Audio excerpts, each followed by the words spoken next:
Clint Walker was a towering figure in Hollywood, not only in stature but in presence. Standing at 6 feet 6 inches, his imposing physique and deep baritone voice made him the perfect embodiment of the rugged American cowboy. Yet behind the screen persona of Cheyenne Bowdy and other heroic figures lay a man shaped by hardship, discipline, and resilience. Raised during the Great Depression in a small industrial town, Walker developed a work ethic and strength that would later define both his career and his life.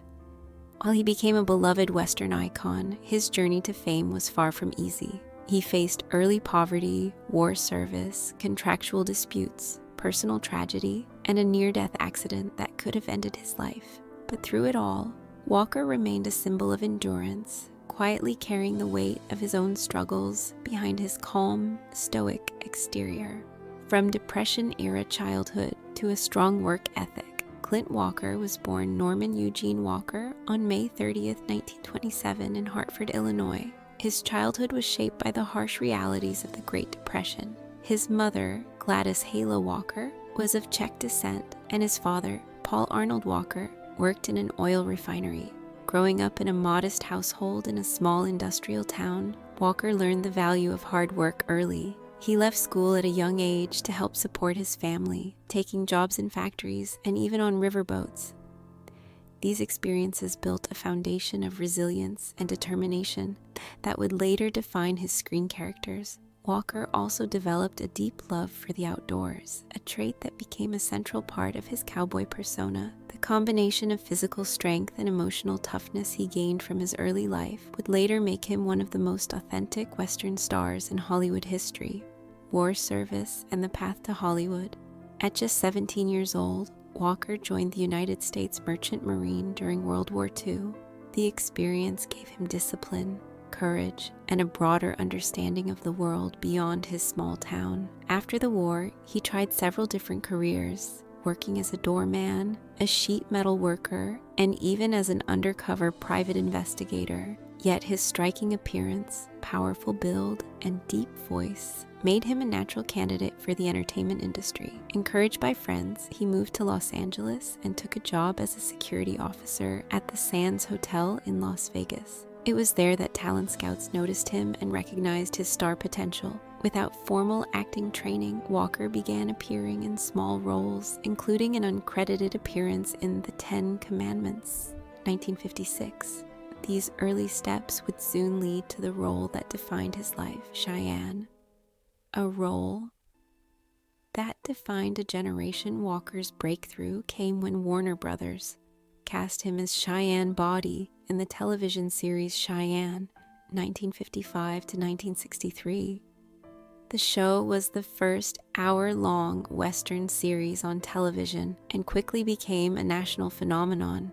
Walker's portrayal of the stoic drifter, a man of few words but strong moral principles, captivated audiences. Cheyenne Bowdy was noble, honorable, and deeply human, qualities that made Walker a beloved figure in American households. The series' success turned him into one of the most recognizable faces in the genre, and he became synonymous with the cowboy hero archetype.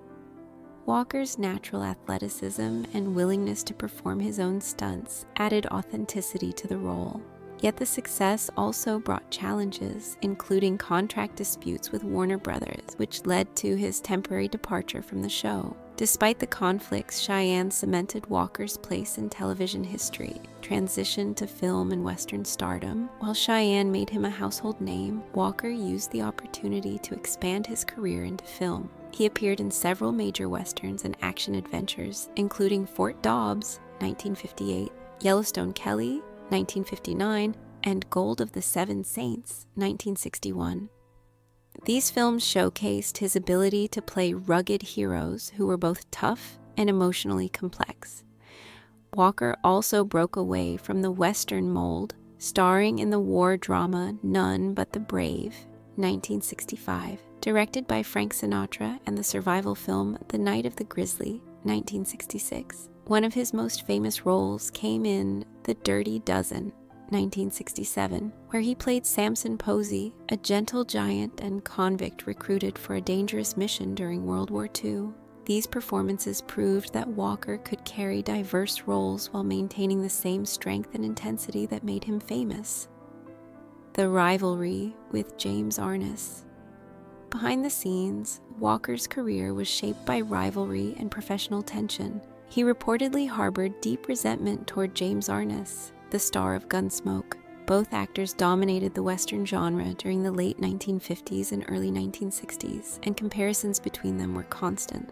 Walker felt overshadowed by Arness, whose show ran for 20 years and became a cultural institution.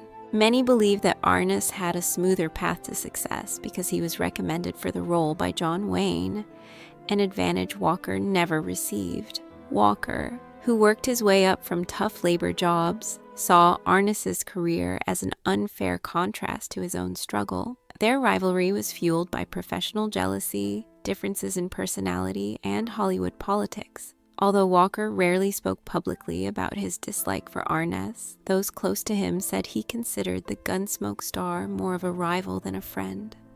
Personal life, 3 marriages, and a legacy. Walker's personal life was marked by long, committed relationships. His first marriage was to Verna Garver in 1948.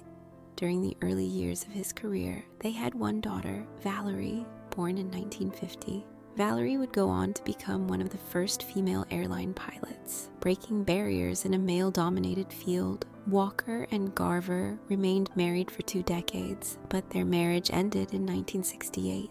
In 1974, Walker married Giselle Hennessy, and the couple stayed together for 20 years until her death in 1994. Her passing was a devastating loss for Walker, who had found stability and love in their relationship.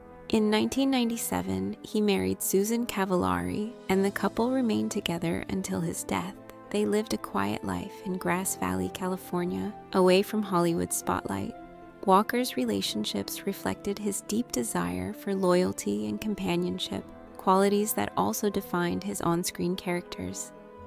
Health, diet, and the unusual lifestyle. Walker's health and lifestyle were unusual for a rugged Western star. He followed a pescatarian diet, avoiding red meat, but eating chicken and fish, especially salmon. This choice was likely influenced by health concerns or a belief in balanced nutrition. At a time when many Western stars were associated with steak and heavy meals, Walker's diet set him apart. He remained active and healthy well into his later years, demonstrating that his lifestyle contributed to his longevity. Walker was also politically outspoken.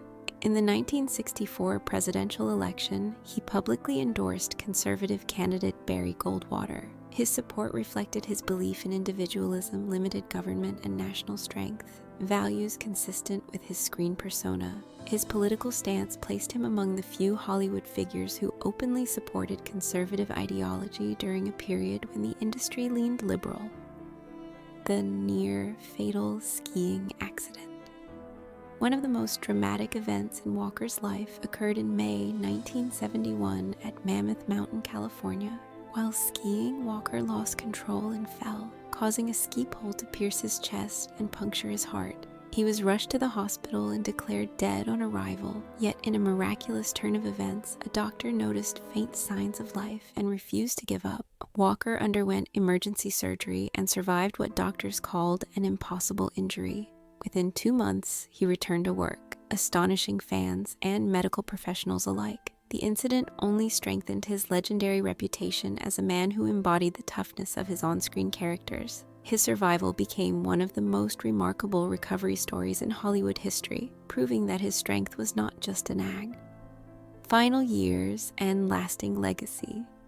Walker continued to appear in films and television throughout the 1970s and 1980s, staying connected to the Western genre. He later lent his voice to animated projects like Small Soldiers, 1998, and made public appearances at Western conventions. Although he retired from acting, his legacy remained strong through the enduring popularity of Cheyenne and his many films. On May 21, 2018, Walker died in Grass Valley, California, at the age of 90 due to congestive heart failure. He was survived by his daughter Valerie, his wife Susan Cavallari, and other family members.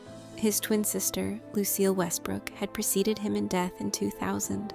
Walker's legacy continues to live on through his unforgettable performances, his remarkable resilience, and the enduring image of the strong, silent cowboy he made famous. Conclusion: the real man.